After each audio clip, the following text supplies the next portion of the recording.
Gonna ride with you. Blake, I remember liking the music of this movie so much. Where's it at? I know it's got to be somewhere. Where's it at, Blake? That's not it. That's not it. Here it is.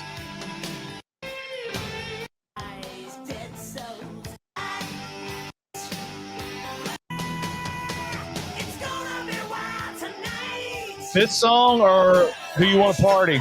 Do You Want to Party? Well, okay, so I have an argument, Ronnie. I like the chorus of Do You Want to Party better. I like this song as a whole better. I've never noticed that this is a total poster ripoff of Fright Night. Yeah, it really is. And I'll put it above us while we're talking about it. It's actually a good poster, too. I think it's good. It's a much better poster than Return of the Living Dead 1, Blake. I don't know. I like Return of the Living Dead 1's poster. The little cartoon kind of style. Day 2. Oh, damn. Day 2. Day 2. 31 days. Oh. Yeah. And then today we're talking Return of the Living Dead Part 2 from 1988, October the 2nd, Blake. We're 2 days into this bad boy, and hopefully everybody's having a great October. Are we recording? We are recording. We are live. That only happens once every couple of years with me, Blake. Here's the thing. And I texted you, so let's not be fake. I've already told you. I think Return of the Living Dead 2 is back. I think it's back, baby. I think it's back. For the longest time, Ronnie, I hated this movie because just the complete opposite of how I feel about Part 1. Yes. But after this rewatch, and especially having to watch it after Jaws 2, I think I love it. We made a video about worst sequels to great movies, and we put Return of the Living Dead 2 on there. I want to go back at this point and strike that from our testimony. No longer do I think Return of the Living Dead 2 is one of the worst sequels ever. I think it's not the sequel we deserved. It's the sequel we needed. It's got all of the elements from Part 1, and I never realized that because I was so mad and I was so focused on hating this movie because it was not Part 1. When in turn, it's a really good sequel to Part 1. The very beginning of this movie, Blake, is really creepy. Me and you both watched the same copy, but there is a copy floating around out there, Blake, where at the very beginning of it, there's like a narrator talking.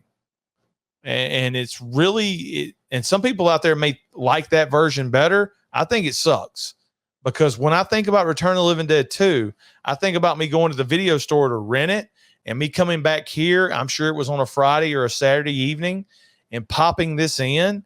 And the first thing I see is Stooge from Night of the Demons. Night of the Demons. And he's driving the truck and he's smoking dope and he's listening to awesome music. And one of the canisters or two of the canisters fall out while this is going on as they're transporting them. And I remember these kids and at the time I was too young. I was probably 8 years old or 9 years old to know that they're building a subdivision. So I didn't know what was going on here with some of these houses half built and not having a lot of people living around there. But they're in the middle of a subdivision that's being built or constructed during this movie. And the lighting at the beginning of this movie, the tone as they go into this cemetery that looks way better than the cemetery from Part 1. The lighting, the background, just the mood of this movie at the very beginning of it is amazing. And I'm 57 years old, and I'm just now realizing after all these years of hate just how good this movie really is. I've got problems with it, just like with any movie, Blake, but it is so good. It is so good. It's fun, and you said it. You can talk about the problems with this movie, but I think if you go into it thinking that this is an alternate universe, this is going to happen in every universe that there is, every second world, whatever you want to say, alternate dimension, whatever. I don't know. I'm a sci-fi nerd. This zombies are going to come regardless, and this is the story in an alternate universe, Ronnie. And I went into it with that mindset, and I had a really good time. I had a really, really good time. And you mentioned some of the soundtrack is so good, man. Soundtrack is so good. It's easy to watch. I mean, it's not like my kids can watch this and not be terrified. You know, I could watch it when I was a kid and not be terrified. I'm still terrified of the original. Like that's a scary freaking movie. This is fun.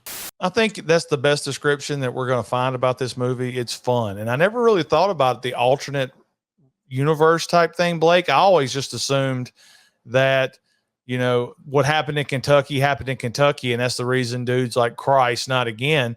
But you saying this is happening in a different timeline makes it even better because they're transporting these things and they get lost. You bring back that general for a couple of lines. You bring back the look, and I was even mad the first time I watched this because the Tar Man didn't look exactly like the Tar Man in part one.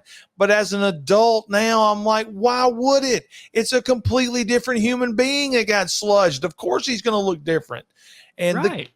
the kids in this movie are good. The little kid, Jesse, I think his name is Jesse. He's in The Blob, the 1988 movie The Blob. So he had a pretty good 1988 between this movie and that one. The chick that's his sister is good, and the guy that shows up that went to school with him, he's good, and we get to see some old faces that are good. Blake, it's a fun time. You're absolutely right. When I think about this movie, I think about renting a movie, getting a pizza, sitting down and watching this and drinking soda and having fun. No, it's not as hardcore as Return of the Living Dead 1, but it doesn't have to be.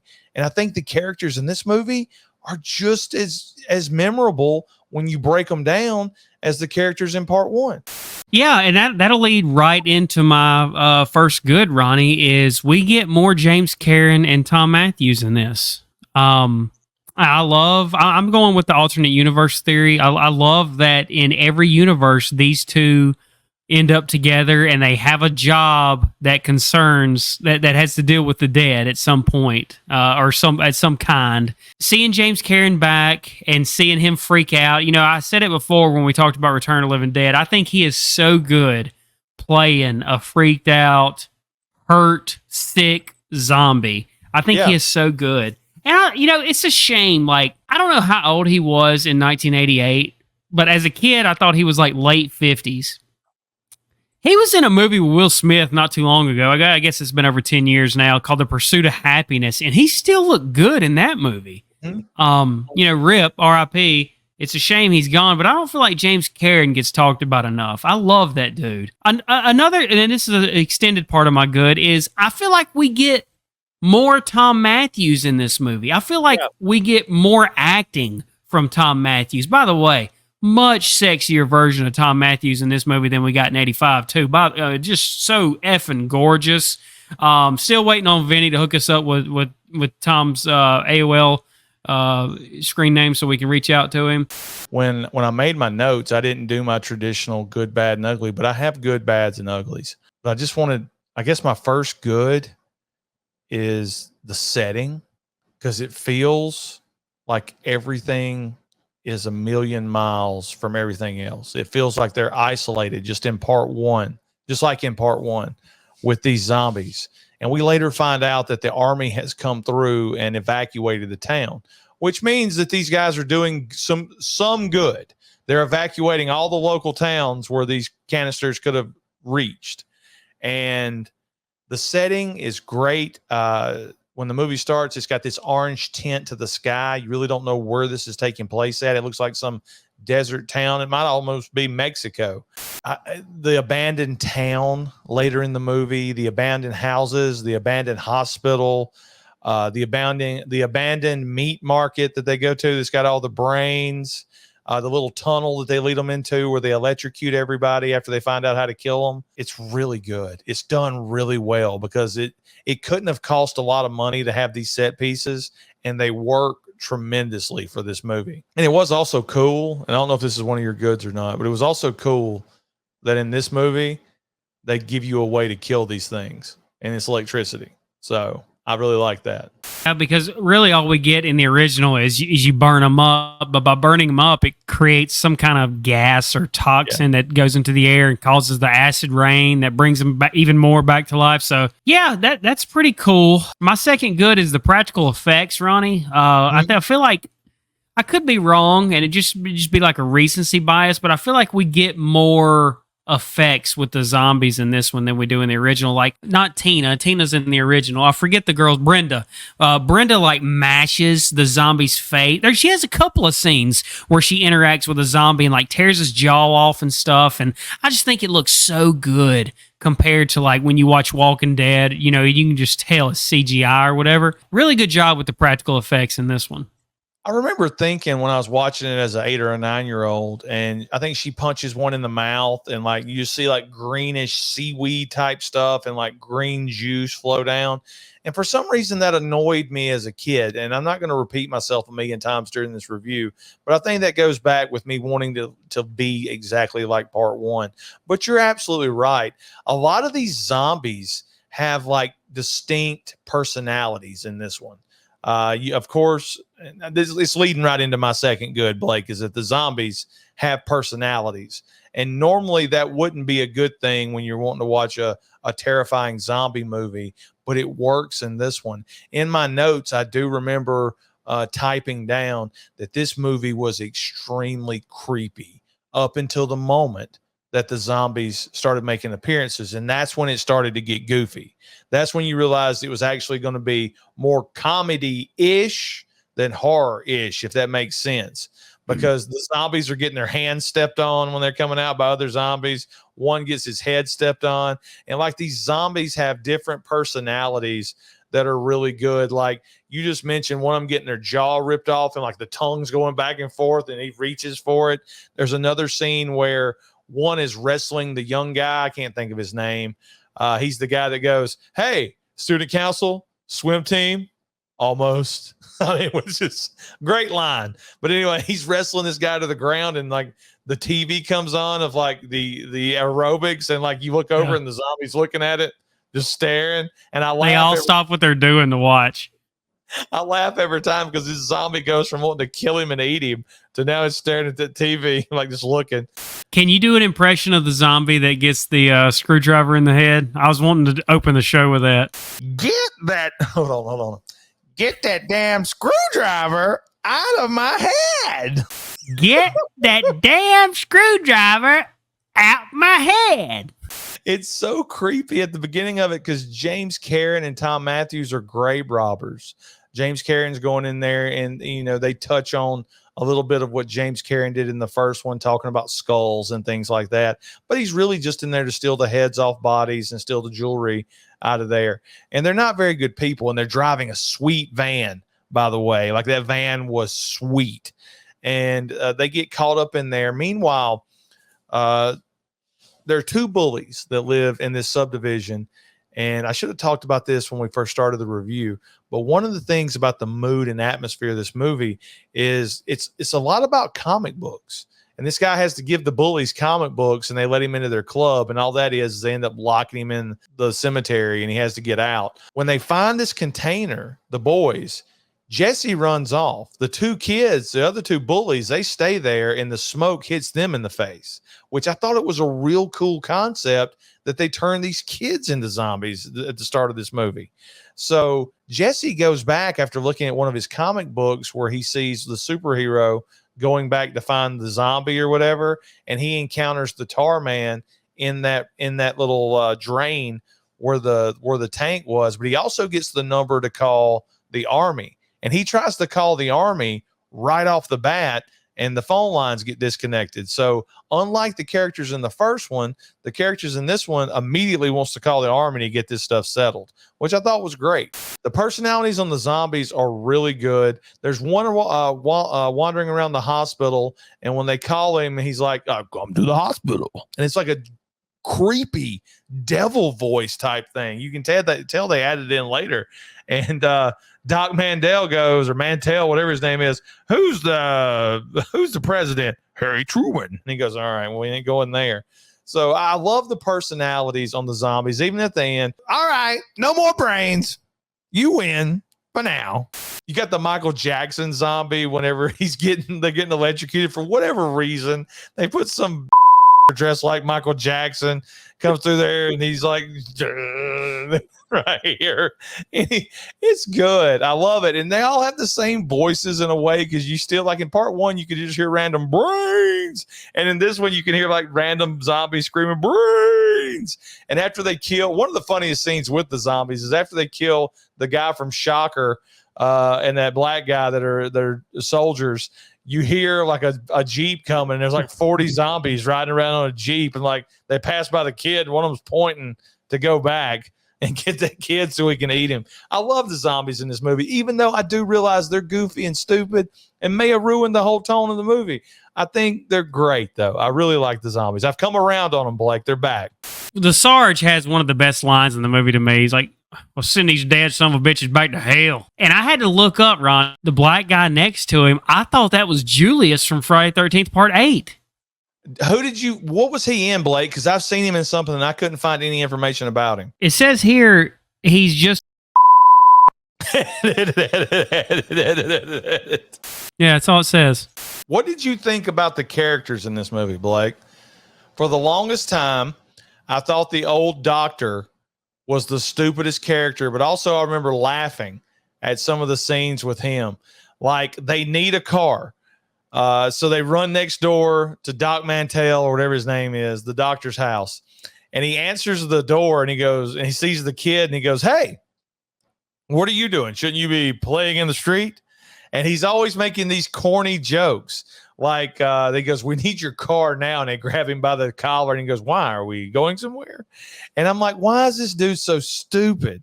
And then I realized he's a drunk. He's drunk when they answer the door. That's the reason he's making these jokes.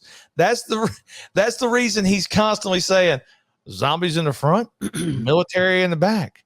Why don't we slip off to the side and have a little cocktail? He's to get drunk because he's been drunk the entire movie. That's the reason he's making these jokes. That's the reason when the zombies, he goes, seems to be hooligans terrorizing the neighborhood. And then when they all start coming in his garage, he sees that fat guy and he's like, Harvey. And it's a guy that died at the hospital because they ran out of typo blood. And like that fat dude looks like me. He's looking through the window at him, like staring. And I thought he was going back, he's a really good character. He's the one that does the rehash of telling James Karen and Tom Matthews they're dead. I did remember as a 9 or 10-year-old, whenever I watched this movie, being really upset about James Karen and Tom Matthews. In one of the watch-alongs me and Tim are doing this month, Blake, for the Grumpy Goats, we talk about how awesome James Cameron's death scene in Return of the Living Dead Part 1 is, and how he gave himself up so he wouldn't become one of those zombies. In this one, it was kind of cool to see him kill and eat the brains of one of the soldiers. So I thought that was good. Tom Matthews gets to go after his girlfriend again, except this time he gets to eat her brains. He tells her they smell so sweet and spicy, or whatever he said. It put those two guys into a much more comedic position. Do I think them running around being like that was better than the first one? No, but it wasn't supposed to be. It was supposed to be like a caricature of what they did in part 1. Like I said, the main sister, she was good in this movie, and the Dorco cable guy, he was good in this movie. The characters the characters all around were fantastic. Yeah, I read that the director called James Karen and was like, look, we just got greenlit for part 2, and we want you back. And he said, that's great. I'm so happy for you. But unfortunately, they killed me in part 1. He said, don't worry about that shit.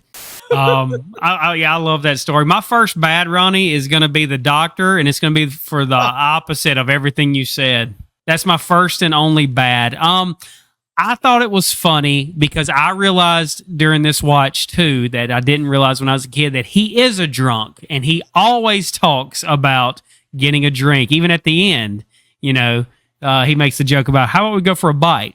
And then, you ever had a Long Island iced tea? Or, he says something like that to Jesse on the way out. But He says, have you ever seen a grown man drunk too? That's what he says to him as they're walking off. I think there was just one too many, whether it was in the car or I just think it could have been dialed back a bit. Just a little too much for me. So he was actually my only bad on the list. The whole army not letting them out of the quarantine, they're saying they're okay. I mean, they're not dead. They're not zombies. Let them out. What I was going to say, Ronnie, is that you said it yourself. The zombies are talking and have personalities now. It's true. I'm trying to think of a bad right off the bat. And the only bad I can think of is